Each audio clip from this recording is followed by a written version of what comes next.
कहानी की शुरुआत होती है एक छोटे पैसेंजर प्लेन से जो अमेरिका की तरफ जा रहा था। उसी दौरान एक यात्री हैरान होकर फ्लाइट अटेंडेंट से पूछता है कि आखिर फ्लाइट का रूट अचानक क्यों बदल दिया गया। फ्लाइट अटेंडेंट उसे समझाती है कि असली रूट पर मौसम बहुत खराब है, इसलिए पायलट ने खुद फैसला लेकर रास्ता बदल दिया है और अब विमान अमेज़न के ऊपर से उड़ान भरेगा। चूंकि इस फ्लाइट में केवल 8 यात्री थे, इसलिए किसी ने इस बात को ज्यादा गंभीरता से नहीं लिया। लेकिन कुछ देर बाद अचानक पूरा विमान जोर जोर से हिलने लगता है। पायलट नोटिस करता है कि अचानक विमान का जीपीएस सिस्टम काम करना बंद कर चुका है, यहाँ तक कि कंट्रोल पैनल भी रिस्पॉन्ड नहीं कर रहा। पायलट तुरंत बेस स्टेशन से संपर्क करने की कोशिश करता है, लेकिन उसकी कोशिश भी नाकाम हो जाती है क्योंकि रेडियो कम्युनिकेशन सिस्टम भी बंद हो चुका था। लेकिन सबसे अजीब बात यह थी कि पायलट को जैसे पहले से अंदाजा था कि कुछ गलत होने वाला है। वो किसी तरह विमान को संभालते हुए अपने फोन से एक आखिरी वीडियो रिकॉर्ड करने लगता है। उस वीडियो में वो कहता है कि इस विमान में ऐसे बड़े बड़े राज्य छिपे हैं जिन्हें देखकर उसे पहले ही शक हो गया था कि कोई बड़ा हादसा हो सकता है। अब विमान तेजी से नीचे गिरने लगता है। सामने घना जंगल और ऊंचे पहाड़ दिखाई दे रहे थे। पायलट किसी तरह पेड़ों की शाखाओं का इस्तेमाल करके विमान की स्पीड कम करने की कोशिश करता है ताकि क्रैश का असर थोड़ा कम हो जाए। कई किलोमीटर तक घसीटने के बाद आखिरकार विमान रुक जाता है। यहाँ मौजूद लगभग सभी यात्री जिंदा बच जाते हैं, लेकिन फ्लाइट अटेंडेंट जिसने सीट बेल्ट नहीं पहनी थी वो मौके पर ही मर जाती है। अब सभी यात्री घबराकर एक दूसरे से चर्चा करने लगते हैं कि आखिर अब उन्हें क्या करना चाहिए। वो लोग पहले ये कंफर्म करते हैं कि फ्लाइट अटेंडेंट के अलावा किसी को कोई गंभीर चोट नहीं आई। इसके बाद 2 यात्री जल्दी से कॉकपिट में जाकर पायलट की हालत देखने लगते हैं, लेकिन वहाँ का दृश्य देखकर वो दंग रह जाते हैं। कुछ पेड़ों की बड़ी शाखाएं पायलट के सीने के आर पार हो चुकी थीं, फिर भी वो किसी तरह जिंदा था। दोनों यात्री धीरे धीरे सीट हटाने की कोशिश करते हैं ताकि पायलट ठीक से सांस ले सके। तभी अचानक विमान के बाहर आग लगने की आवाज आती है। सभी यात्री तुरंत विमान से बाहर निकल जाते हैं और आग बुझाने की कोशिश करने लगते हैं, क्योंकि अगर पूरा विमान जल गया तो रेस्क्यू टीम आने तक वो लोग रहेंगे कहाँ। कुछ समय बाद हालात थोड़े शांत होते हैं। अब सभी 8 यात्री एक साथ बैठकर समझने की कोशिश करते हैं क्या आखिर रूट बदलने के बाद वो अमेज़न के किस हिस्से में आ गए।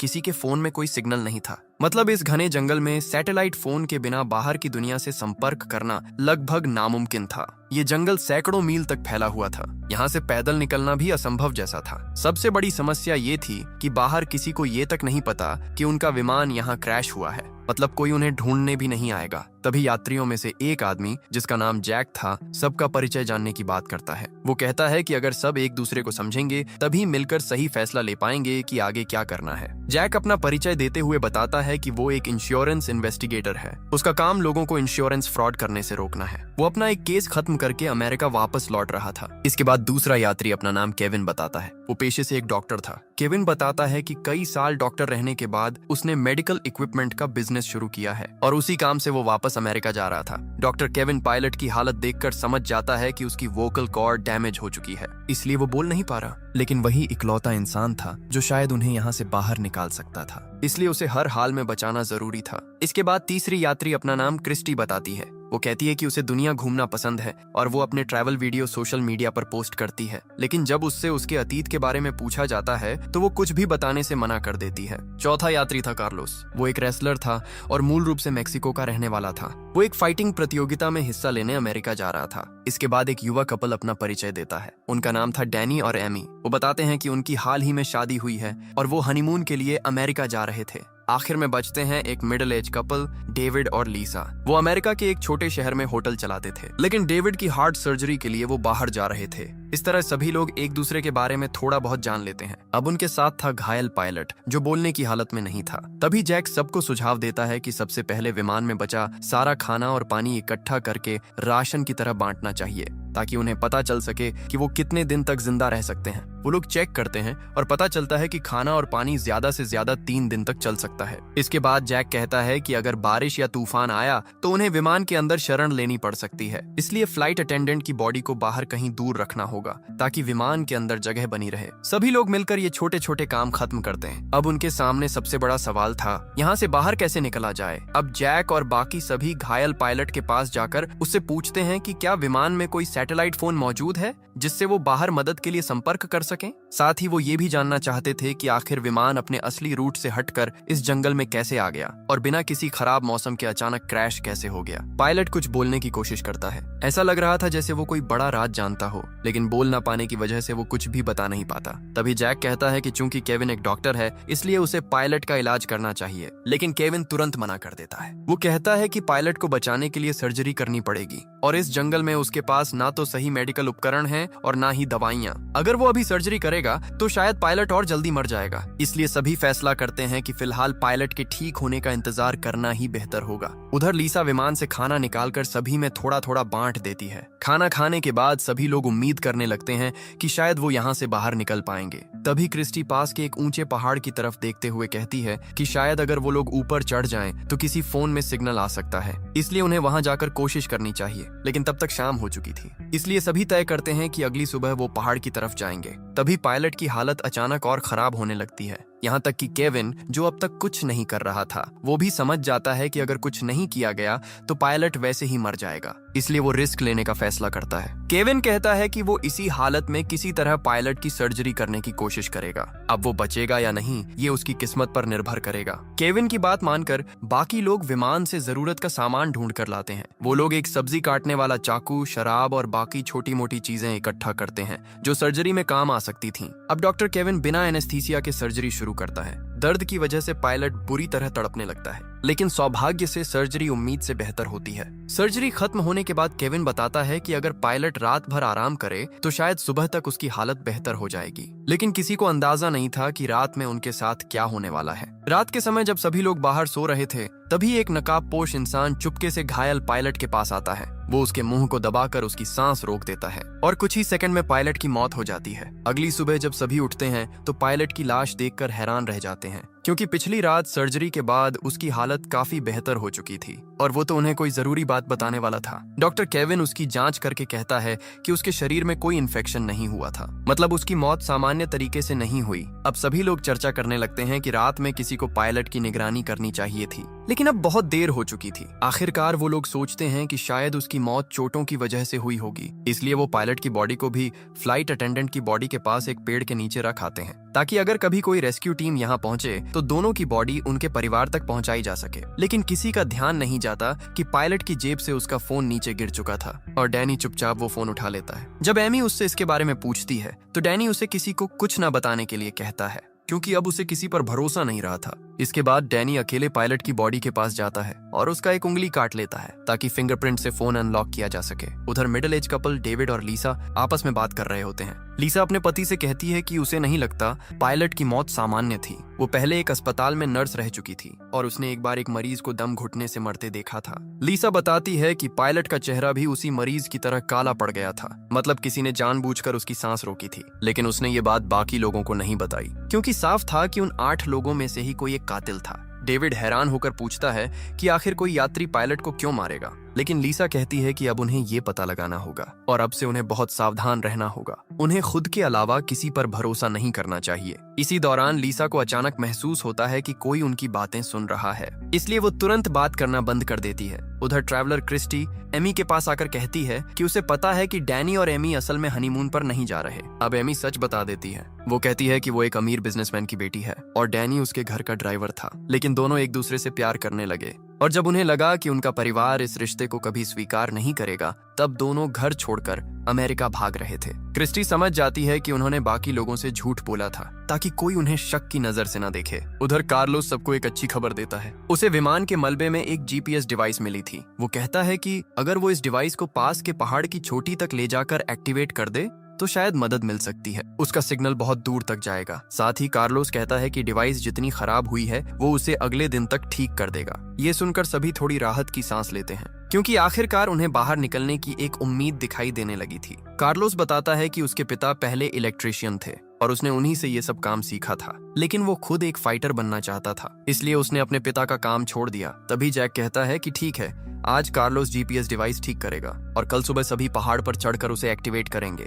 लेकिन तभी लीसा एक बुरी खबर देती है। वो बताती है कि उनका खाना चोरी हो गया है। हालांकि उन्हें यहाँ फंसे सिर्फ एक दिन हुआ था। जो खाना 3 दिन तक चलना था वो लगभग खत्म हो चुका था। अब जैक और क्रिस्टी तुरंत विमान के अंदर जाकर जांच करने लगते हैं कि आखिर खाना किसने चुराया। उन्हें समझ आ जाता है कि किसी ने जानबूझकर राशन खत्म किया है। इसी दौरान जैक नोटिस करता है कि क्रिस्टी बहुत प्रोफेशनल तरीके से जांच कर रही है। तब वो कहता है कि वो कोई साधारण ट्रैवलर नहीं हो सकती, क्योंकि आम इंसान इस तरह जांच नहीं करता। तब आखिरकार क्रिस्टी सच बताती है। वो असल में एक रिपोर्टर थी जो अलग अलग देशों में जाकर गैंग्स और अपराधियों का पर्दाफाश करती थी। इसीलिए उसने अपने बारे में झूठ बोला था, ताकि अगर यात्रियों में कोई अपराधी हो तो वो उस पर हमला ना करे। मतलब वहाँ मौजूद हर इंसान अपने अतीत के बारे में कुछ न कुछ छिपा रहा था। अब क्योंकि उनके पास खाने और पानी की कमी हो चुकी थी, इसलिए कार्लोस को जीपीएस डिवाइस ठीक करने के लिए छोड़कर बाकी सभी लोग जंगल में खाने और पानी की तलाश में निकल पड़ते हैं। चलते चलते उन्हें रास्ते में नीले रंग के कुछ मशरूम दिखाई देते हैं। क्रिस्टी अपने रिपोर्टिंग अनुभव से तुरंत समझ जाती है कि ये जहरीले मशरूम हैं और इन्हें खाने से कुछ घंटों में इंसान की मौत हो सकती है। वो सभी को चेतावनी देती है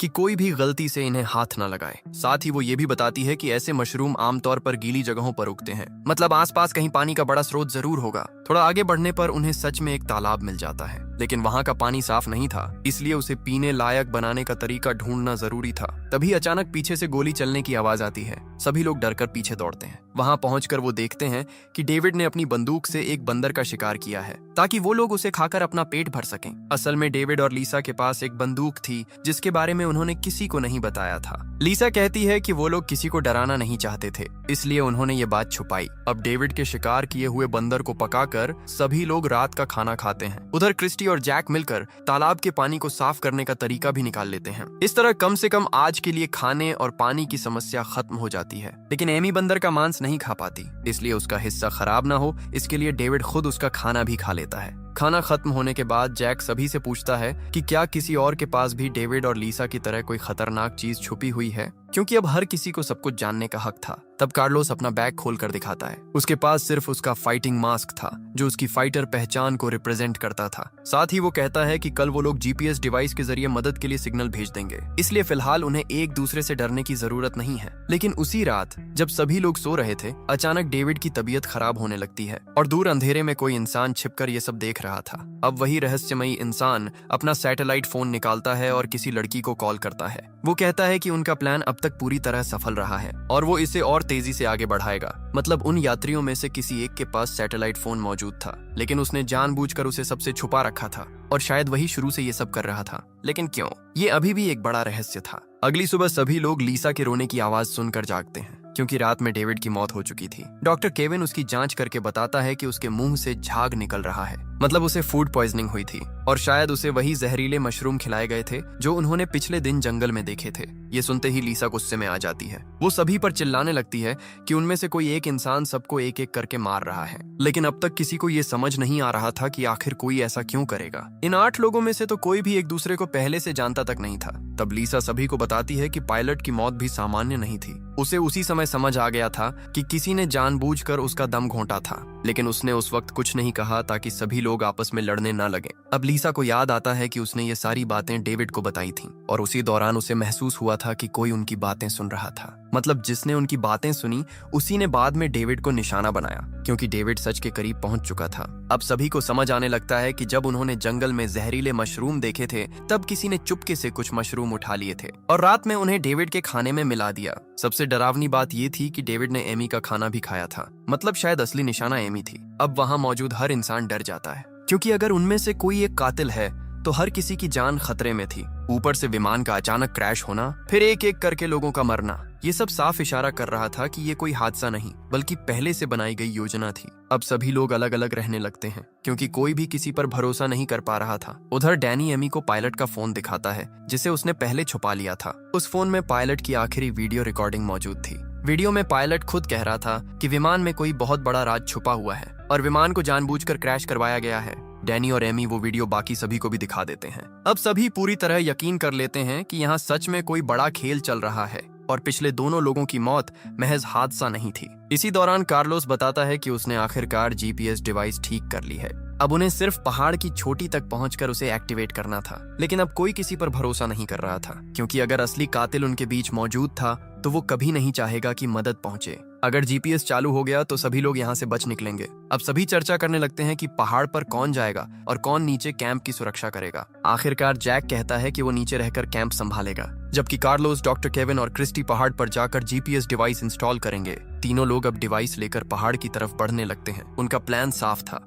अगर उनमें से कोई एक कातिल निकला तो बाकी 2 लोग मिलकर उसे संभाल लेंगे। उधर चढ़ाई के दौरान कार्लोस च्यूइंग गम चबाने लगता है। तभी क्रिस्टी उसके गम के रैपर को देखकर समझ जाती है कि ये उसी खाने का हिस्सा था जो पहले चोरी हुआ था, मतलब खाना कार्लोस ने चुराया था।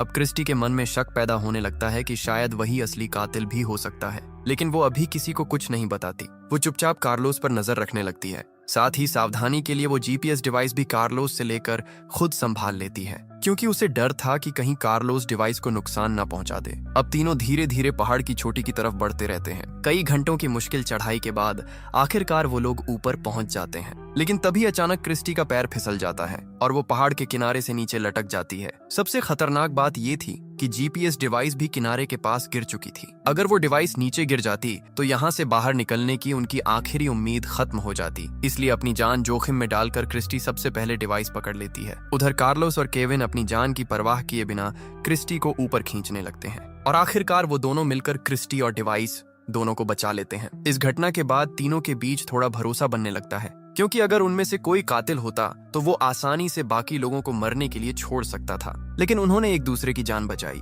अब आखिरकार कार्लोस जीपीएस डिवाइस इंस्टॉल करना शुरू करता है। उधर डॉक्टर केविन अपने फोन में सिग्नल चेक करता है, लेकिन अब भी कोई नेटवर्क नहीं था। मतलब अब उनकी आखिरी उम्मीद सिर्फ यही जीपीएस डिवाइस थी। कुछ देर बाद कार्लोस खुश होकर बताता है कि डिवाइस आखिरकार एक्टिवेट हो चुकी है और कुछ घंटों में उसका सिग्नल दूर तक पहुंच जाएगा। अब सूरज डूबने लगा था, इसलिए तीनों वापस कैंप की तरफ लौटने लगते हैं। उधर नीचे कैंप में मौजूद बाकी लोग अब एक दूसरे पर बिल्कुल भरोसा नहीं कर पा रहे थे। लीसा अपनी बंदूक लेकर जैक को दूर रहने के लिए कहती है, क्योंकि अपने पति की मौत के बाद अब उसे हर इंसान पर शक होने लगा था। उधर डैनी भी एमी पर गुस्सा करने लगता है। वो एमी से कहता है कि अब से वो किसी और से बात नहीं करेगी और हर चीज वही संभालेगा। लेकिन अब एमी खुद डैनी पर शक करने लगी थी। उसे लगने लगा कि शायद उसने अपने ड्राइवर के साथ भागकर बहुत बड़ी गलती कर दी, क्योंकि वो डैनी के अतीत के बारे में कुछ भी नहीं जानती थी। वो सिर्फ प्यार में अंधी होकर उसके साथ भाग आई थी और अब इस जंगल में एक एक करके लोग मर रहे थे। एमी की बातें सुनकर डैनी गुस्से में चिल्लाने लगता है। वो कहता है कि अगर वो ना होता तो एमी अब तक मर चुकी होती।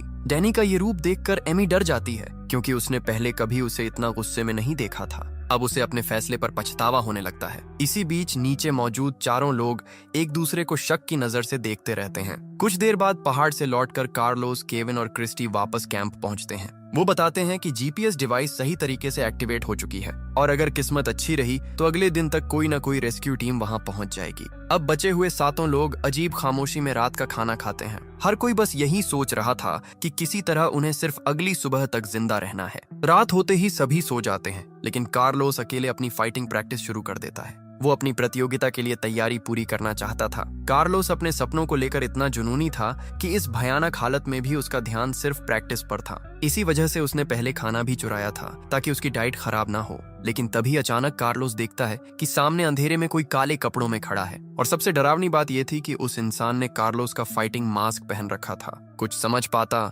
उससे पहले ही वो रहस्यमय इंसान कार्लोस पर चाकू से हमला कर देता है और कुछ ही सेकंड में कार्लोस की हत्या हो जाती है। अगली सुबह जब सभी उठते हैं तो कार्लोस कहीं दिखाई नहीं देता। तब जैक कहता है कि उन्हें अलग अलग होकर उसे ढूंढना चाहिए, लेकिन डॉक्टर केविन याद दिलाता है कि अगर जीपीएस डिवाइस काम कर रही है तो अब तक रेस्क्यू टीम आ जानी चाहिए थी। उन्हें नहीं पता था कि रात में किसी ने चुपके से जीपीएस डिवाइस की वायर काट दी थी, मतलब कोई सिग्नल बाहर जा ही नहीं रहा था। इस सच्चाई से अनजान बाकी लोग जंगल में कार्लोस को ढूंढने निकल पड़ते हैं, लेकिन काफी देर तक खोजने के बाद भी कार्लोस कहीं नहीं मिलता। तब केविन कहता है कि उन्हें दोबारा पहाड़ पर जाकर जीपीएस डिवाइस चेक करनी चाहिए। क्रिस्टी भी उसके साथ जाने को तैयार हो जाती है, क्योंकि अब किसी को अकेले भेजना बहुत खतरनाक था। दोनों पहाड़ की तरफ बढ़ने लगते हैं। रास्ते में अचानक उन्हें आसमान में बहुत सारे पक्षी एक जगह मंडराते दिखाई देते हैं। ये देखकर दोनों समझ जाते हैं कि वहाँ जरूर कुछ हुआ है, इसलिए वो पहाड़ की तरफ जाने के बजाय उसी दिशा में बढ़ने लगते हैं और वहाँ पहुंचकर उनका दिल दहल जाता है, क्योंकि वहाँ कार्लोस की लाश पड़ी थी। किसी ने पिछली रात उसकी हत्या करके उसकी बॉडी वहाँ फेंक दी थी।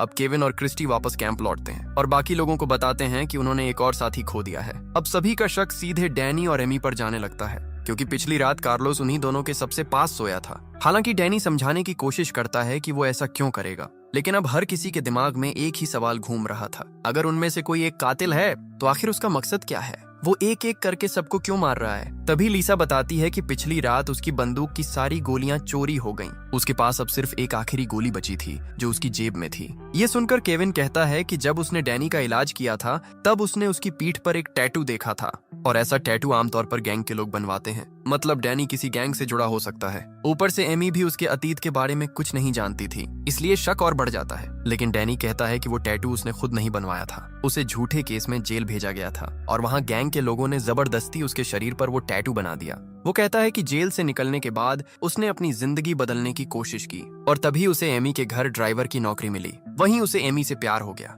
डैनी साफ कहता है कि वो अपराधी नहीं है और वो ये सब नहीं कर रहा। साथ ही वो एमी को ये भी बताता है कि शुरुआत में वो उसके पैसों की तरफ आकर्षित हुआ था, लेकिन बाद में उसे सच में एमी से प्यार हो गया और अब वो उसे बचाने के लिए कुछ भी कर सकता है। इसी दौरान शाम हो जाती है और अचानक जंगल में तेज तूफान और भारी बारिश शुरू हो जाती है। सभी लोग भागकर वापस विमान के अंदर आ जाते हैं, लेकिन तभी उन्हें आखिरकार वो चीज दिखाई देती है जिसकी वजह से शायद ये सब हो रहा था। बारिश के कारण विमान की छत का एक हिस्सा टूट जाता है और वहां से कई बड़े बैग नीचे गिरते हैं। जब जैक छत हटाकर ठीक से देखता है तो सभी दंग रह जाते हैं, क्योंकि उन बैग्स के अंदर सफेद रंग के कई पैकेट भरे हुए थे। सभी तुरंत समझ जाते हैं कि ये ड्रग्स हैं और उनकी कीमत करोड़ों में होगी। अब धीरे धीरे सारी बातें साफ होने लगती हैं। एयरलाइन असल में सामान्य यात्रियों की आड़ में ड्रग्स की तस्करी कर रही थी। शायद इसी वजह से उनकी फ्लाइट टिकट बाकी फ्लाइट से इतनी सस्ती थी। अब डैनी, जिसने पहले गैंग के साथ काम किया था, वो तुरंत पहचान जाता है कि ये बहुत बड़ा ड्रग ऑपरेशन है। उसे समझ आ जाता है कि शायद एयरलाइन का राज किसी तरह लीक हो गया था और इसलिए विमान को जानबूझकर इस जंगल में क्रैश करवाया गया। अब सभी ये समझ जाते हैं कि उनके बीच मौजूद कातिल शायद इन ड्रग्स पर कब्जा करना चाहता था, लेकिन फिर भी कई सवाल बाकी थे। अगर मकसद सिर्फ ड्रग्स हासिल करना था तो फिर बाकी लोगों को मारने की क्या जरूरत थी। इसी बीच अचानक एमी डरकर विमान से बाहर भाग जाती है। उसे लगता है कि जिसने भी ये सब किया है वो अब उन्हें भी मार देगा। तब डैनी तुरंत उसके पीछे भागता है। उधर केविन कहता है कि किसी को अकेले बाहर नहीं जाना चाहिए। इसके बाद लीसा भी बंदूक लेकर एमी को ढूंढने बाहर निकलती है। बाहर तेज बारिश और तूफान की वजह से कुछ भी साफ सुनाई नहीं दे रहा था। लीसा जंगल में एमी को ढूंढ रही होती है। तभी पीछे से वही रहस्यमयी कातिल उस पर हमला कर देता है। वो चाकू से लीसा पर कई वार करता है। मरने से पहले लीसा उसकी नकाब हटाने की कोशिश करती है ताकि उसका चेहरा देख सके, लेकिन वो सफल नहीं हो पाती और कुछ ही पलों में लीसा की भी मौत हो जाती है। अगली सुबह जब बाकी लोग लीसा की लाश देखते हैं तो सभी पूरी तरह टूट जाते हैं। उन्होंने लाख कोशिश की, लेकिन कातिल बार बार किसी न किसी को मार रहा था। अब वहां मौजूद हर इंसान दूसरे पर शक करने लगता है, लेकिन किसी के पास कोई पक्का सबूत नहीं था। तभी अचानक क्रिस्टी अपनी बंदूक जैक की तरफ तान देती है। वो कहती है कि उसे जैक के सामान से लीसा की बंदूक की चोरी हुई गोलियां मिली हैं, मतलब जैक ही असली कातिल हो सकता है। लेकिन क्रिस्टी के पास सिर्फ यही सबूत नहीं था, उसे जैक के बैग से एक सैटेलाइट फोन भी मिला था। अब क्रिस्टी पूरी तरह यकीन कर चुकी थी कि जैक ही ये सब कर रहा है। हालांकि जैक खुद को बेगुनाह बताता है। वो कहता है कि हाँ, उसने लीसा की बंदूक से गोलियां निकाली थीं, लेकिन उसने ऐसा इसलिए किया क्योंकि उसे लगा था कि लीसा ही कातिल है। वो सिर्फ बाकी लोगों की सुरक्षा चाहता था। लेकिन सैटेलाइट फोन उसका नहीं था। जैक कहता है कि असली कातिल ने ही उसे फंसाने के लिए वो फोन उसके बैग में रखा है। तभी केविन जल्दी से कहता है कि उन्हें उस सैटेलाइट फोन से तुरंत मदद मांगनी चाहिए, लेकिन क्रिस्टी बताती है कि वो पहले ही कोशिश कर चुकी है। फोन में एक पासवर्ड लगा हुआ है और बिना पासवर्ड के वो इस्तेमाल नहीं हो सकता। अब क्योंकि फोन जैक के बैग से मिला था, इसलिए सभी को लगता है कि पासवर्ड सिर्फ जैक को ही पता होगा। लेकिन जैक बार बार कहता है कि फोन उसका नहीं है और उसे कोई पासवर्ड नहीं पता। अब डैनी गुस्से में जैक पर हमला कर देता है, लेकिन केविन उसे रोकते हुए कहता है कि अगर उन्होंने जैक को मार दिया तो फिर फोन कभी अनलॉक नहीं होगा और तब वो लोग यहाँ से बाहर नहीं निकल पाएंगे। इसलिए फिलहाल जैक को जिंदा रखना जरूरी था। इसके बाद वो लोग जैक को बांध देते हैं। अब बचे हुए 4 लोग फैसला करते हैं कि किसी को जैक से सच उगलवाना होगा और आखिरकार ये जिम्मेदारी डॉक्टर केविन को दी जाती है। केविन जैक के पास जाकर एक बार फिर उससे पासवर्ड पूछता है, लेकिन जैक फिर वही कहता है कि उसे कुछ नहीं पता। अब मजबूर होकर केविन उसे टॉर्चर करना शुरू कर देता है। वो उसके नाखून उखाड़ने लगता है। उधर उसी समय क्रिस्टी, डैनी और एमी पहाड़ पर लगे जीपीएस डिवाइस को चेक करने निकलते हैं। वहां पहुंचकर वो लोग देखकर दंग रह जाते हैं, क्योंकि किसी ने जीपीएस डिवाइस की वायर निकाल दी थी। मतलब इतने समय से कोई सिग्नल बाहर जा ही नहीं रहा था। अब क्रिस्टी जल्दी से वायर वापस जोड़ती है और आखिरकार जीपीएस डिवाइस दोबारा चालू हो जाती है। अब उनकी लोकेशन अमेरिका तक पहुंच जाती है, जहां लोग कई दिनों से उस लापता विमान को खोजने की कोशिश कर रहे थे। लेकिन समस्या ये थी कि लोकेशन अमेजन जंगल के उस हिस्से में थी जो अमेरिका की सीमा के बाहर आता था। ऊपर से एयरलाइन भी अमेरिकी रजिस्टर्ड नहीं थी, इसलिए अमेरिकी सेना वहां सीधे नहीं जा सकती थी। इसी दौरान एक सरकारी इन्वेस्टिगेटर जिसका नाम क्लेयर था, एयरलाइन के ऑफिस पहुंचती है। वो कंपनी के खिलाफ जांच शुरू करने का आदेश देती है, क्योंकि उनका एक विमान कई दिनों से गायब था और कंपनी ने इस बारे में किसी को कोई जानकारी नहीं दी थी। लेकिन एयरलाइन की मैनेजर कोरा मुस्कुराते हुए कहती है कि वो आराम से जांच कर सकती है क्योंकि विमान अमेरिका के बाहर क्रैश हुआ है और वहां सिर्फ मैक्सिकन आर्मी ही जा सकती है। इसी दौरान एक बड़ा खुलासा होता है। वो इन्वेस्टिगेटर क्लेयर असल में जैक की पत्नी थी और जैक एयरलाइन के खिलाफ एक गुप्त मिशन पर गया था। वो इस पूरी ड्रग तस्करी की जांच कर रहा था, इसीलिए क्लेयर अब उसे ढूंढने की कोशिश कर रही थी। इस खुलासे के बाद एक बात साफ हो जाती है, जैक असली कातिल नहीं हो सकता। लेकिन जंगल में मौजूद बाकी लोग अभी भी उसी पर शक कर रहे थे। उधर जंगल में क्रिस्टी अकेले जैक के पास आती है। अब उसे भी लगने लगा था कि शायद जैक को फंसाया जा रहा है। जैक उसे समझाता है कि अगर वो सच में कातिल होता तो वो सिर्फ गोलियां नहीं बल्कि पूरी बंदूक चुरा लेता और फिर बाकी लोगों को आसानी से मार सकता था, लेकिन उसने ऐसा नहीं किया। क्रिस्टी को उसकी बात सही लगती है, इसलिए वो चुपचाप जैक की रस्सियां खोल देती है और उसे वहां से भाग जाने के लिए कहती है ताकि बाकी लोग उसे दोबारा टॉर्चर ना कर सकें। अगली सुबह जब बाकी लोग देखते हैं कि जैक गायब है तो वो हैरान रह जाते हैं। क्रिस्टी ऐसे व्यवहार करती है जैसे उसे कुछ पता ही ना हो, लेकिन डैनी और एमी डर जाते हैं क्योंकि अगर जैक सच में कातिल हुआ तो अब वो आजाद था और वो किसी से भी बदला ले सकता था, खास तौर पर केविन से, जिसने पिछली रात उसे बुरी तरह टॉर्चर किया था। अब केविन खुद डरने लगता है। तभी डैनी फैसला करता है कि वो एमी को लेकर बाकी लोगों से अलग हो जाएगा क्योंकि अब उसे किसी पर भरोसा नहीं था। लेकिन क्रिस्टी उसे समझाने की कोशिश करती है। वो कहती है कि अगर सभी अलग अलग हो गए तो असली कातिल के लिए लोगों को मारना और आसान हो जाएगा। लेकिन डैनी कहता है कि इतने दिनों तक साथ रहने के बावजूद उनके कई साथी मर चुके हैं, इसलिए अब अलग होना ही बेहतर है। उधर जैक भी कैंप से दूर जाकर अकेले रहने के लिए कोई सुरक्षित जगह ढूंढने लगता है क्योंकि अब सिर्फ क्रिस्टी को छोड़कर बाकी सभी उसे कातिल मान रहे थे। इसी बीच डैनी एमी को भरोसा दिलाता है कि वो उसे कुछ नहीं होने देगा। वो कहते हैं कि अब जीपीएस डिवाइस चालू हो चुकी है और जल्द ही रेस्क्यू टीम वहां पहुंच जाएगी। और सच में ऐसा ही होता है। मैक्सिकन आर्मी को आखिरकार उनका सिग्नल मिल जाता है। अब सेना की एक टीम हेलीकॉप्टर लेकर अमेजन जंगल की तरफ रवाना हो जाती है। उधर जंगल में डैनी और एमी एक साथ बैठे हुए थे जबकि बाकी लोग अलग अलग दिशाओं में चले गए थे। तभी अचानक पूरे जंगल में कई गोलियों की आवाज गूंजती है। ये आवाज सुनकर बाकी सभी लोग तेजी से वापस कैंप की तरफ दौड़ते हैं, लेकिन वहां पहुंचकर उनके होश उड़ जाते हैं क्योंकि डैनी और एमी दोनों जमीन पर पड़े थे।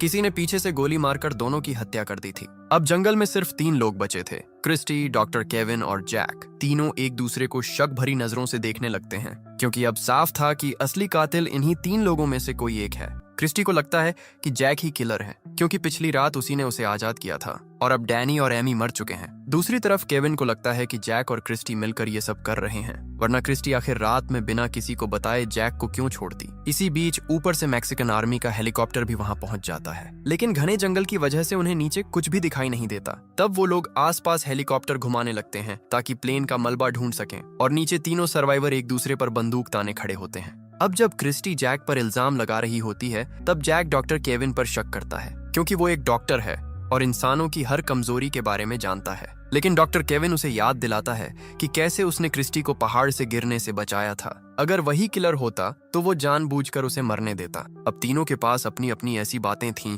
जिनसे लगता था कि वो किलर हो सकते हैं, लेकिन साथ ही ऐसे कारण भी थे जो साबित करते थे कि वो तीनों किलर नहीं हैं। इन्हीं बातों को लेकर उनके बीच बहस चल रही होती है। तभी वो देखते हैं कि आर्मी का हेलीकॉप्टर उनके ऊपर से गुजर रहा है। मतलब जीपीएस डिवाइस फिर से चालू करने के बाद उसका सिग्नल आर्मी तक पहुंच चुका है, लेकिन ऊपर बहुत घना कोहरा छा जाता है जिसकी वजह से आर्मी नीचे कुछ नहीं देख पाती। इसलिए आर्मी फिलहाल वापस लौट जाती है ताकि हेलीकॉप्टर पहाड़ से टकरा न जाए और वो फैसला करते हैं कि कोहरा हटने के बाद अगले दिन फिर लौटेंगे। नीचे मौजूद तीनों सर्वाइवर भी समझ जाते हैं कि अब उन्हें कुछ और समय यहीं इंतजार करना होगा। तब जैक कहता है कि आर्मी के वापस आने से पहले उन्हें कोई ऐसा निशान बनाना होगा जिसे वो लोग आसमान से देख सकें। लेकिन क्रिस्टी डॉक्टर केविन के पास बंदूक होने की वजह से उसका साथ देने को तैयार नहीं होती। तब डॉक्टर केविन खुद को बेगुनाह साबित करने के लिए अपनी बंदूक नीचे रख देता है और सारी गोलियां निकालकर एक तालाब में फेंक देता है। सब शांत होने के बाद क्रिस्टी कहती है कि वो लोग पहाड़ के ऊपर जाएंगे और वहां जाकर सूखी पत्तियों में आग लगाकर सिग्नल देंगे।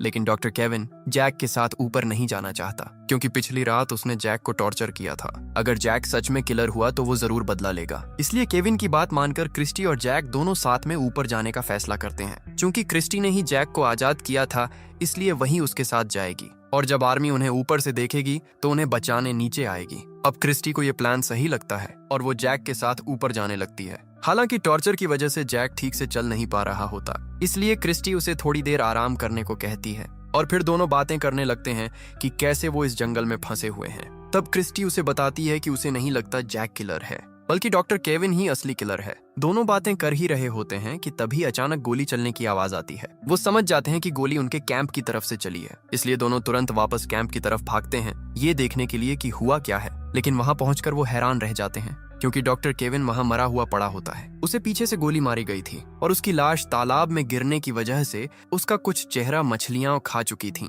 अब क्रिस्टी और जैक दोनों सदमे में पड़ जाते हैं, क्योंकि जिसे वो किलर समझ रहे थे वो खुद मारा जा चुका था। और जब केविन मरा उस वक्त क्रिस्टी और जैक दोनों साथ थे। अगर उन दोनों में से कोई किलर होता तो वो केविन को कैसे मार सकता था? इस विशाल जंगल में उनके अलावा और कोई होने का सवाल ही नहीं था। अब हालात पहले से भी ज्यादा उलझ चुके थे, इसलिए वो फैसला करते हैं कि ये रात वो प्लेन के अंदर ही बिताएंगे और सुबह फिर पहाड़ पर जाकर आग जलाकर आर्मी को सिग्नल देंगे। लेकिन दुर्भाग्यवश उस दिन भी पहाड़ के ऊपर घना कोहरा छाया रहता है, इसीलिए वो लोग जीपीएस डिवाइस के पास बैठकर इंतजार करने लगते हैं, क्योंकि आज कभी भी हेलीकॉप्टर आ सकता है। अब जैक क्रिस्टी को असली सच बताता है कि वो एक सरकारी इन्वेस्टिगेटर है जो इस पूरे एयरलाइन हादसे की असली सच्चाई पता लगाने आया था। लेकिन किसी को इसकी खबर लग गई थी और इसी वजह से पूरी फ्लाइट को जानबूझकर जंगल में क्रैश करवाया गया था ताकि कोई सच्चाई बाहर ना आ सके। यहाँ जैक अपनी पत्नी क्लेयर के बारे में भी बताता है जो उसे ढूंढने की कोशिश कर रही है। जैक कहता है कि उसकी पत्नी भी उसी की तरह एक इन्वेस्टिगेटर है, इसलिए वो उसे ढूंढने के लिए कभी हार नहीं मानेगी। दूसरी तरफ क्लेयर को दिखाया जाता है कि वो अपनी बेटी को बता रही है कि वो उसके पिता को ढूंढ कर रहेगी। इसके बाद वो मैक्सिको पहुंच जाती है ताकि मैक्सिकन आर्मी पर दबाव डाल सके और वो प्लेन की लोकेशन ढूंढने में तेजी लाए। इधर पहाड़ के ऊपर सूरज निकलने के साथ ही कोहरा थोड़ा साफ होने लगता है। तभी उन्हें लगता है कि आसपास कोई मौजूद है। क्रिस्टी कहती है कि चूंकि जैक के पैर में चोट लगी है इसलिए वो यहीं रुके और वो खुद आवाज के पीछे जाएगी। हालांकि चारों तरफ अभी भी घना कोहरा था, फिर भी जैक उसके पीछे चलने लगता है। तभी अचानक कोई क्रिस्टी के सिर पर वार करता है और उसे बेहोश कर देता है और वही असली किलर होता है। वो क्रिस्टी की बंदूक उठा लेता है और जैक की तरफ बढ़ता है। उसने काले कपड़े पहने होते हैं और चेहरे पर मास्क लगा होता है ताकि कोई उसे पहचान न सके। अब जैक अपनी जान बचाने के लिए पीछे हटने लगता है। वो देखता है कि वो पहाड़ के बिल्कुल किनारे पर पहुंच चुका है। जैक मरने से पहले किलर से पूछता है कि उसने बाकी सबको क्यों मारा, उसका फायदा क्या है और वो असल में कौन है। लेकिन किलर कुछ नहीं बोलता और फिर सीधे जैक पर गोली चला देता है। 2 गोलियों के बाद जैक पहाड़ से नीचे गिर जाता है। अब सिर्फ क्रिस्टी बची होती है, लेकिन वो भी अधमरी हालत में होती है। उसे पता होता है कि किलर उसे भी मार देगा, इसलिए मरने से पहले वो किलर से उसका चेहरा दिखाने को कहती है। आखिरकार किलर अपना मास्क हटाता है और क्रिस्टी उसका चेहरा देखकर हैरान रह जाती है। जिसे वो अब तक शक तक नहीं कर पाए थे वही असली किलर होता है। इसके बाद किलर क्रिस्टी को भी गोली मार देता है। अगली सुबह जब आर्मी जंगल में वापस आती है तो कोहरा कम हो चुका होता है और उन्हें जीपीएस डिवाइस का सिग्नल मिल जाता है। साथ ही नीचे पहाड़ के पास क्रैश हुआ प्लेन भी मिल जाता है। रेस्क्यू टीम मौके पर पहुंचती है और देखती है कि वहां कोई भी जिंदा नहीं बचा है। वो प्लेन की जांच करते हैं और उसका टूटा हुआ हिस्सा देखते हैं। लेकिन हैरानी की बात ये होती है कि वहां से सारे पैकेज गायब होते हैं। अब सवाल उठता है कि वो पैकेज कहाँ गए।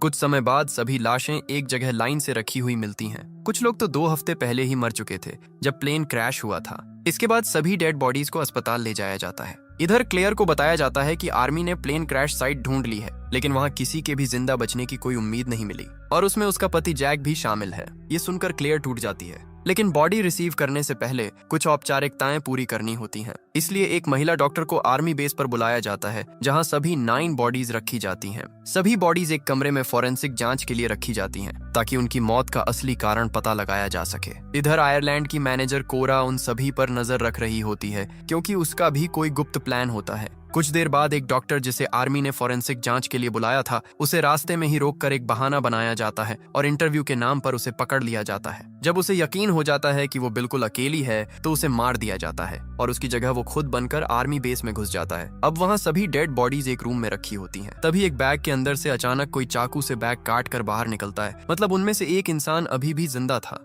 और वही असली किलर होता है। असल में वो डॉक्टर केविन ही होता है। हाँ, यही पूरी कहानी का सबसे बड़ा ट्विस्ट होता है और वही एक एक करके सभी बॉडी बैग खोलने लगता है। इधर बाहर कोरा भी उसी डॉक्टर की आईडी इस्तेमाल करके अंदर पहुंच जाती है। वो बहाना बनाती है कि उसे पूरा प्रोसेस अकेले खत्म करना है, इसलिए एक सैनिक को उसके साथ भेजा जाता है। जब वो दोनों मर्चुरी में पहुंचते हैं तो देखते हैं कि सभी बैग पहले से ही खुले हुए हैं। सैनिक चारों तरफ देखता है कि ये किसने किया। तभी केविन पीछे से आकर उसे बेहोश कर देता है। अब केविन को सामने देखकर कोरा बहुत खुश होती है और दोनों एक दूसरे को गले लगाते हैं। मतलब ये दोनों शुरू से ही साथ में प्लान कर रहे थे। असल में डॉक्टर केविन का मकसद प्लेन में मौजूद ड्रग्स के पैकेट्स को बाहर निकालना था, इसलिए उसने एक एक करके सभी को मार दिया और उन लाशों के अंदर ड्रग्स के पैकेट्स छिपा दिए। इसी वजह से जब आर्मी वहां पहुंची तो उन्हें कुछ भी नहीं मिला, क्योंकि पैकेट्स पहले ही लाशों के अंदर छुपा दिए गए थे और केविन खुद भी एक डेड बॉडी बनकर उसी बैग में छुप गया था। अब वो सभी बॉडीज से पैकेट्स निकाल रहे होते हैं। इधर बाहर क्लेयर भी वहां पहुंच जाती है। उसे अपने पति जैक की बॉडी पहचाननी होती है, लेकिन उसे अंदर इंतजार करने को कहा जाता है। तभी अंदर कोरा और केविन सभी बॉडी बैग खाली करके उन पर केमिकल डाल देते हैं और पूरे लैब में आग लगा देते हैं ताकि कोई सबूत न बचे। बाहर जब क्लेयर और सैनिक अंदर जा रहे होते हैं तभी बड़ा विस्फोट हो जाता है और सभी सैनिक आग बुझाने में लग जाते हैं। इसी अफरा तफरी में कोरा और केविन एक गाड़ी लेकर भाग जाते हैं। इधर कुछ सैनिक अभी भी जांच कर रहे होते हैं कि किसने मास्क पहनकर सभी को मारा, लेकिन कोई सबूत नहीं मिलता। तभी अचानक उन्हें नीचे से एक जिंदा सिग्नल मिलता है और वो जैक होता है, जो 2 गोली लगने और पहाड़ से गिरने के बाद भी जिंदा बच जाता है। असल में गोली कोहरा होने की वजह से उसे पूरी तरह नहीं लगी थी और गिरते समय वो एक पेड़ में फंस गया था, इसलिए वो बच गया। जैक सनग्लास से सिग्नल देता है कि वो जिंदा है। इधर क्लेयर टूट चुकी होती है, लेकिन फिर उसे बताया जाता है कि उसका पति जिंदा है और उसे अस्पताल ले जाया गया है। डॉक्टर बताते हैं कि अब वो खतरे से बाहर है। जैक को बाद में पता चलता है कि डेड लिस्ट में डॉक्टर केविन नाम का कोई था ही नहीं। तभी उसे समझ आता है कि असली किलर वही केविन था, जो नकली पहचान बनाकर सबको मारता रहा और ड्रग्स को लाशों के अंदर छुपाकर स्मगल करता रहा। अब जैक और आर्मी कोरा के घर की तरफ जाते हैं।